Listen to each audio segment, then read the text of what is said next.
Praise the Lord. 67ஆம் சங்கீதம் 2ஆம் வசனம்.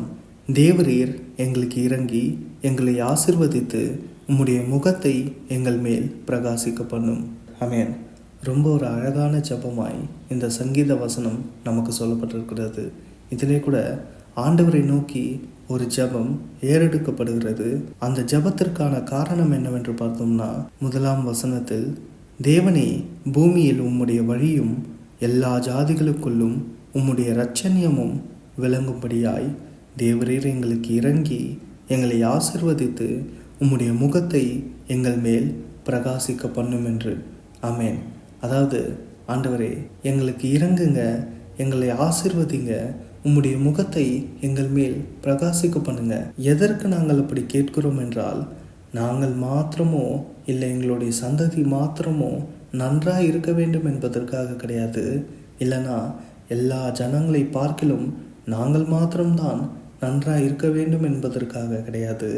எங்களுக்கு நீர் இறங்கி எங்களை ஆசீர்வதித்து உம்முடைய முகத்தை எங்கள் மேல் பிரகாசிக்க பண்ணும்பொழுது பூமியிலே உம்முடைய வழியும் எல்லா ஜாதிகளுக்குள்ளும் உம்முடைய இரட்சணியமும் விளங்கும் ஆண்டவரே.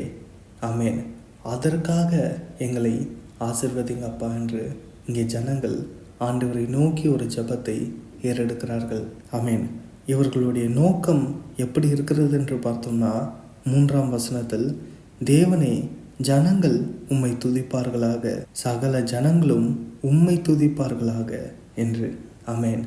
என்னவென்றால் அவர்களுடைய ஃபோக்கஸே, அவர்களுடைய நோக்கமே, தேவனே நீர் மகிமைப்பட வேண்டும் என்று. ஆமென். எங்களை ஆசிர்வதிங்க ஆண்டவரே, அதனாலே நாங்கள் மகிமைப்படுவோம் என்று இவர்கள் கேட்கவில்லை. அவர்கள், ஆண்டவரே எங்களுக்கு உதவி செய்யுங்கள், எங்களுக்கு இறங்குங்கள், எங்களை ஆசிர்வதிங்கள், உம்முடைய முகத்தை எங்கள் மேல் பிரகாசிக்க பண்ணுங்கள் என்று கேட்பதற்கான காரணம், ஆண்டவரே நீர் மகிமைப்பட வேண்டும், சகல ஜனங்களும் உம்மை துதிக்க வேண்டும் என்பது அவர்களுடைய முழு எண்ணமாய் இருக்கிறது. ஆமென். ஆண்டவரும் நம்மை ஆசிர்வதிக்கும் பொழுது நாம் மாத்திரம் நன்றாக இருக்க மாட்டோம், அந்த ஆசீர்வாதத்தினால் பிறரும் நன்றாயிருப்பார்கள். வேதத்தில் கூட நாம் வாசிக்கும் பொழுது, நான் தெரிந்து கொண்ட என் ஜனத்தின் தாகத்துக்கு வனாந்திரத்திலே தண்ணீர்களையும் அவாந்திர வெளியிலே ஆறுகளையும் உண்டாக்குவதினால் காட்டு மிருகங்களும் வலு சர்ப்பங்களும் கோட்டான் குஞ்சுகளும் என்னை கனம் பண்ணும் என்று சொல்லப்பட்டிருக்கிறது. அதாவது இங்கே ஆண்டவர் தாம் தெரிந்து கொண்ட ஜனத்தினுடைய தாகத்திற்கு வனாந்திரத்திலே தண்ணீர்களையும் அவாந்திர வெளியிலே ஆறுகளையும் உண்டாக்குகிறார். ஆனால் அது அவர்களுக்கு மாத்திரம் ஆசீர்வாதமாயிராமல் காட்டு மிருகங்களுக்கும் வலு சர்ப்பங்களுக்கும் கோட்டான் குஞ்சுகளுக்கும் அது ஆசீர்வாதமாயிருக்கிறது. ஆமென். வேதத்திலே கூட எல்லா பரிசுத்தவான்களுடைய வாழ்க்கையும் நாம் பார்க்கும்பொழுது அவர்கள் தேவனால் ஆசீர்வதிக்கப்படும்பொழுது அவர்கள் மாத்திரம் ஆசீர்வாதமாயிராமல் பிறருக்கும் அவர்கள் ஆசீர்வாதமாக மாறுகிறதை நம்மால் காண முடியும்.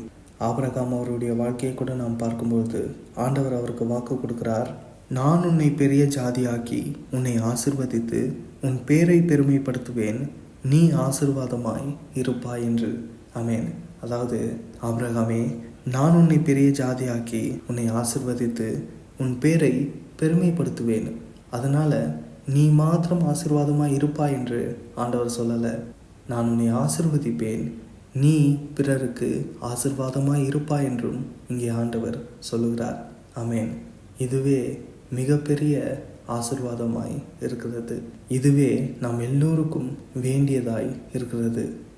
ஆண்டவர் நம்மை ஆசீர்வதிக்க வேண்டும் என்று நாம் எல்லோரும் ஜெபிக்கிறோம். ஆண்டவரும் நம்மை ஆசீர்வதிக்கிறார். ஆனால் நம்முடைய இருதயம், நம்முடைய நோக்கமும் நம்முடைய வாஞ்சையும் எப்படி இருக்க வேண்டும் என்று இங்கே நமக்கு வெளிப்படுத்தப்பட்டிருக்கிறது. நம்முடைய நோக்கம் எப்படி இருக்க வேண்டும் என்றால், தேவனே, பூமியில் உம்முடைய வழியும் எல்லா ஜாதிகளுக்குள்ளும் உம்முடைய இரட்சணியமும் விளங்கும்படியாய் தேவரீர் எங்களுக்கு இறங்கி எங்களை ஆசிர்வதித்து உம்முடைய முகத்தை எங்கள் மேல் பிரகாசிக்க பண்ணும். தேவனே, ஜனங்கள் உம்மை துதிப்பார்களாக, சகல ஜனங்களும் உம்மை துதிப்பார்களாக. ஆமென். ஆகையால் நாமும் ஆண்டவரை நோக்கி ஜெபிக்கும் பொழுது நம்முடைய தேவைகளுக்காகட்டும், என்ன ஒரு விஷயமாகட்டும், நாம் ஆண்டவரை நோக்கி ஒரு காரியத்தை கேட்கும் பொழுது நம்முடைய நோக்கம் தேவன் மகிமைப்படும்படியாக இருக்க வேண்டும். அதே போல நம்முடைய வாஞ்சையும் ஜனங்கள் எல்லோரும் தேவனை துதிக்க வேண்டும் என்பதாய் இருக்கட்டும். ஆமென். இதுவே நம்முடைய ஆசையாயும் வாஞ்சையாயும் நம்முடைய நோக்கமாயும் இருக்கட்டும். இந்த வார்த்தைகளின்படியே நம்முடைய வாழ்க்கை இருக்க நாம் மாற ஆண்டவரிடத்தில் கிருபை கேட்போம். ஆண்டவரே அவருடைய வார்த்தைகளின்படி நம்முடைய வாழ்க்கையை மாற்றுவார். ஆமென்.